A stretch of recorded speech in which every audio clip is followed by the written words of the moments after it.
It's beer o'clock on Real Ale Craft Beer. I've been to Morrisons. They have some new beer. Some new beer from Polly's Brew Co. Now, I believe it was Morrisons. In fact, I'm 100% sure. Because I remember the moment when Polly's Brew Co. decided to put their beer into a supermarket. And they chose Morrisons. They could have chose Waitrose. They could have chose Marks and Spencer. They're in Marks and Spencer now, but they chose Morrisons for this first supermarket. And I entered that beer review, or the two beers that they released. I can't remember the name of the beers now. They've since changed them, and they put some new beers in, because this happened about, Polly's have been in Morrisons for about 2 or 3 years now.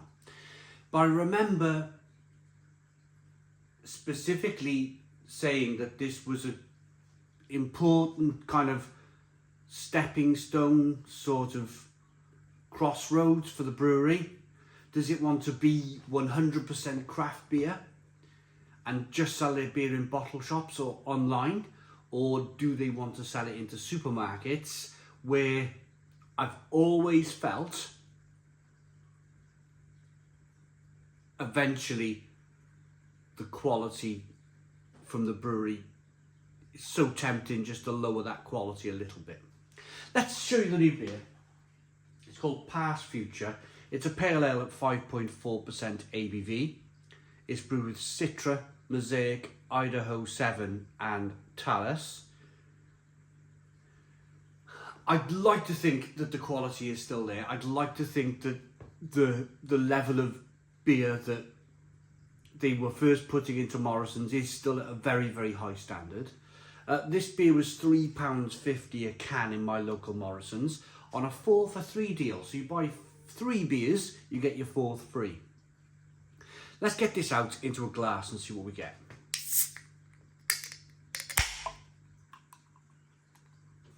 Little bit of smoke on the can opening.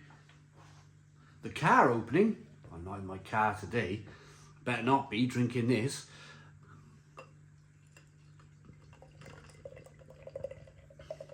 It's still got that lovely hazy look to it. It still looks like sort of online or bottle shop bought beer, doesn't it? Which is very important. It's the reason why I introduced, it was my introduction, wasn't it? Is to talk about the level of quality that Polly's can produce and what they should produce and what they should hopefully hold that level to. My small doubts are when a brewery swaps out them 2 really good beers that were in the supermarket for new beers, and then that's where the kind of lines get a little bit blurred. We've got a one finger. I'll talk more about supermarket beer in a moment and my experiences and my history with it. We'll talk about a couple of breweries that went into the supermarket. One of them actually decided to pull out and stay in as a bottle shop, sort of online only brewer. We'll talk about all of these things in a moment, but I need to talk about the beer. One finger ivory coloured head, good levels of carbonation, hazy as you like, loads of oats in this one.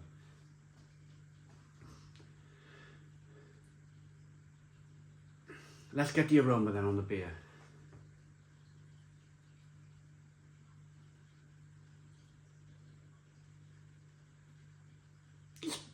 Pretty decent aroma.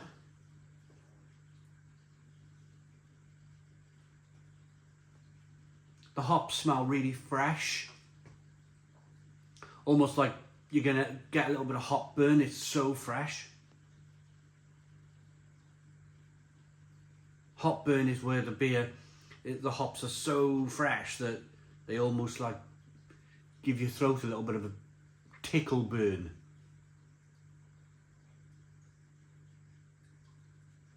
It's a tropical sort of mishmash of passion fruit and mango and grapefruit and fleshy blood orange and orange peel, and it seems to be a mishmash of all of those things, like eating those sweets, those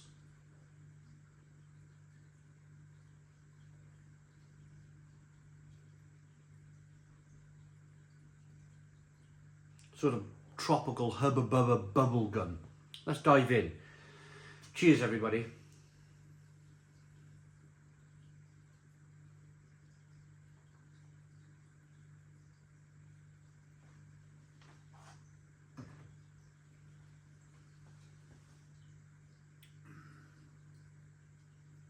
Wow.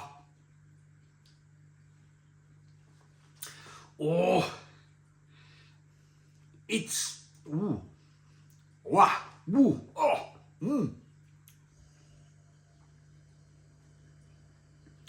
It's quite sharp.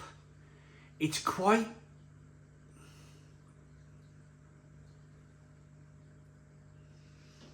I want to use the word acidic, like really, like sort of biting on limes and lemons, acidic, like oh, biting the peel.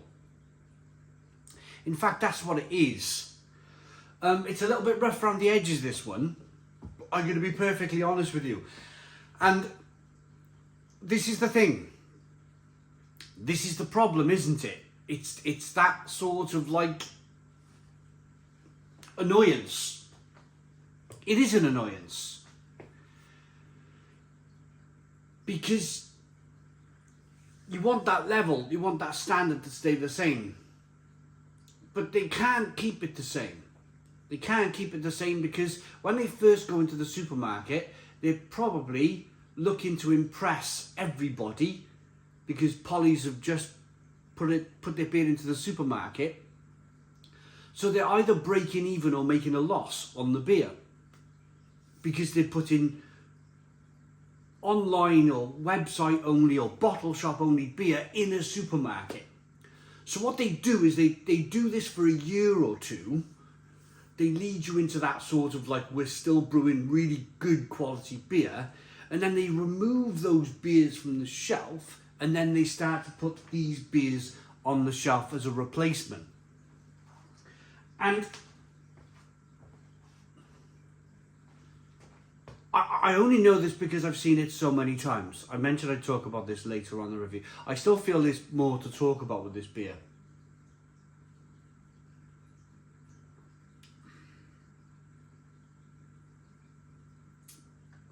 Passion fruit, mango, grapefruit. Once that, I tell you what does happen, once that initial sort of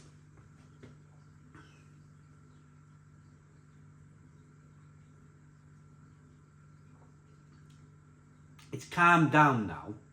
To be fair to the beer, that initial sharpness, that initial biting on lemon peel and lime peel has sort of dissipated quite a bit. It's just a sort of like a nagging bitterness on the back end. Have they called it a West Coast? Pale ale, pass, is this, so they've not said whether this is a East Coast or a West Coast. It looks like an East Coast IPA, which means these beers should very much be sort of, you're just tasting the sort of the hops in the beer, and then it's all very kind of mellow and calm. There's next to no bitterness on the back end. It's not true with this beer. This is definitely a sort of, I would call this a West Coast pale ale. There's a definite amount of bitterness here. It's got a creamy, rich mouthfeel from the oats in the beer. It sort of reminds me of when North Brewing Company were heavily slamming their beers into Tesco a few years ago, and I was very critical of it. I was like, this, they're just not tasting like North, how North tasted and how brilliant North Brewing Company were. And I'm going to go down the same road here. I'm going to go down the same road and say that I'm going to rate it, and then we'll talk about the supermarket, the brewers that I promised I'd tell you that story. So we'll rate it first. It looks good. It smells good. But it's got that sort of hop concentrate. Do you know when I used that machine and I was squirting in hop concentrate oils into the brew, and it was like, you know, I prefer to put hops in it. It's got that sort of thing going on. Hop oils, hop concentrates.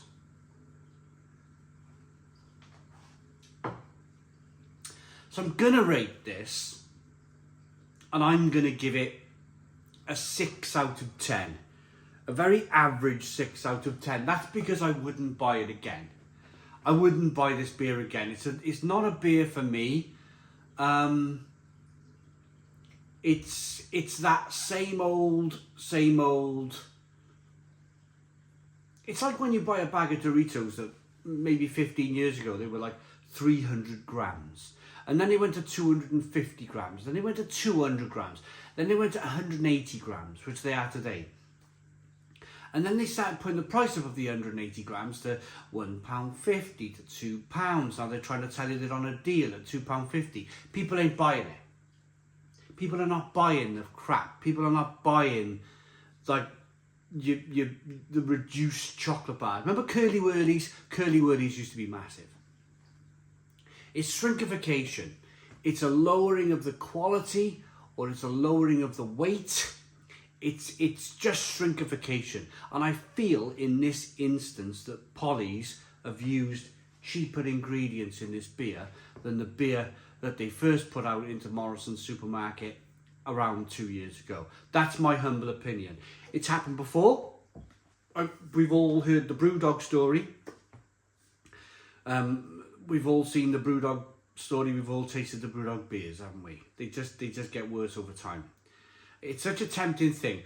There are a couple of breweries which have kind of like dipped their toe in the water and then decided to come back. There are breweries that have gone full pelt, like being probably the best breweries in the world, and then over a 2-year period they become very, very average run-of-the-mill breweries. I'm talking about Northern Monk.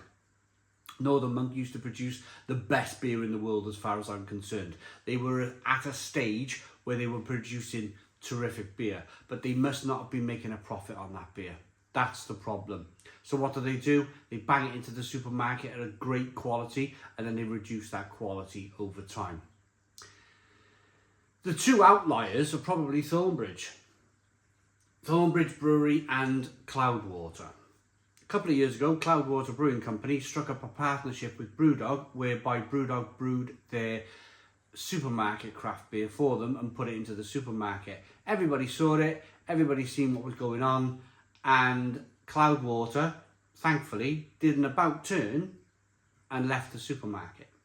I think that's the only time a brewer has gone, right, let's dip our toes in.